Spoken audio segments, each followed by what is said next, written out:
தமிழீழ விடுதலை போராட்ட வரலாற்றில் ஆயுதமேந்தி போரிட்ட வீரர்களுக்கு நிகராக அரசியல் தளத்திலும் மக்கள் பணியிலும் தங்களை முழுமையாக அர்ப்பணித்த ஆளுமைகள் மிக முக்கியமானவர்கள்.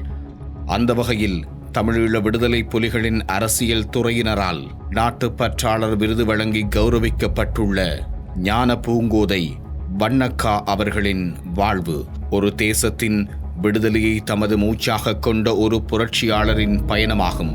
தனது மண்ணின் மீதான ஆக்கிரமிப்பையும் தனது இனம் அனுபவித்த அநீதிகளையும் கண்டு அமைதியாக இருக்க முடியாமல் இளமையிலேயே போராட்டத்திற்காக தனது பங்களிப்பை வழங்கி வந்தவர் அவர். ஒரு சாதாரண பெண்ணாக பொது வாழ்வில் நுழைந்த அவர் காலப்போக்கில் இந்த பணியில் வண்ணக்கா அவர்கள் காட்டிய அர்ப்பணிப்பு ஈடு இணையற்றது. போர்க்கால இடப்பெயர்வுகள், உணவு தட்டுப்பாடு மற்றும் அடிப்படை வசதிகள் அற்ற சூழலில் மக்கள் தவித்த போது அவர்களுக்கு ஆறுதலாகவும் தீர்வாகவும் இருந்தவர் இவர்.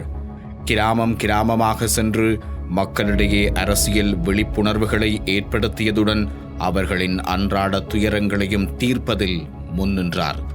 முல்லைத்தீவு மாவட்டம் குமுளமுனையை பிறப்பிடமாக கொண்ட இவர் கடந்த 11/4/2026 அன்று சுய காரணமாக உயிரிழந்தார். இந்நிலையில் 1983 முள்ளிவாய்க்கால் இறுதிப் போர் வரை இவர் ஆற்றிய ஒப்பற்ற பணிகளை கௌரவிக்கும் விதமாக இந்த உயரிய விருது அறிவிக்கப்பட்டுள்ளது.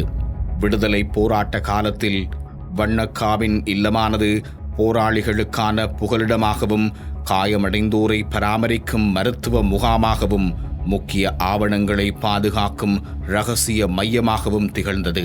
போராட்டத்தின் இரகசியங்களை மிகுந்த நம்பிக்கையுடன் பாதுகாத்த காரணத்தினால் போராளிகளால் வன் என சங்கேத முறையில் அழைக்கப்பட்டதே காலப்போக்கில் வண்ணக்கா என்ற பெயராக நிலைத்தது.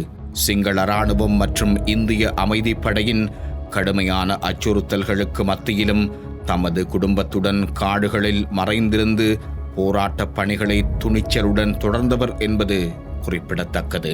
இவரது 7 பிள்ளைகளில் 3 விடுதலை போராட்டத்தில் முழுமையான பங்களிப்பை வழங்கியிருந்த நிலையில் இறுதி வரை போராட்ட லட்சியப்பற்றுடன் வாழ்ந்த இவரது மறைவுக்கு விடுதலை புலிகள் அரசியல் துறை பொறுப்பாளர் வி. ஜெயாத்தன் ஆழ்ந்த இரங்கலை தெரிவித்துள்ளார்.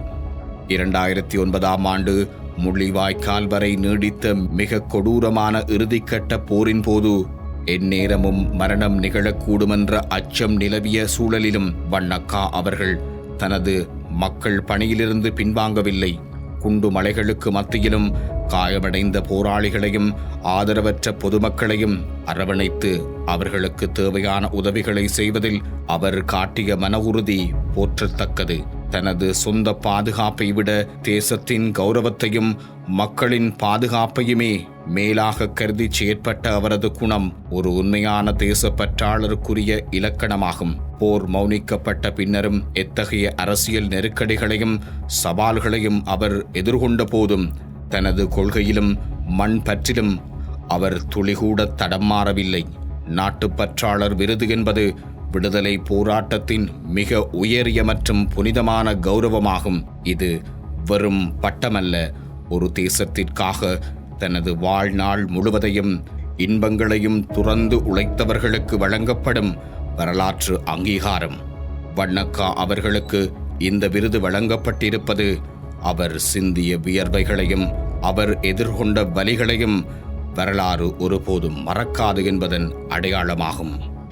ஈழத்தமிழர்களின் சத்திய லட்சிய வேட்கைகளில் ஒரு சரித்திர பங்களிப்பை வழங்கிய நாட்டுப்பற்றாளர் வண்ணக்காவின் இழப்பை கனதியான வலிகளுடன் அஞ்சலிக்கின்றது IBC தமிழ்.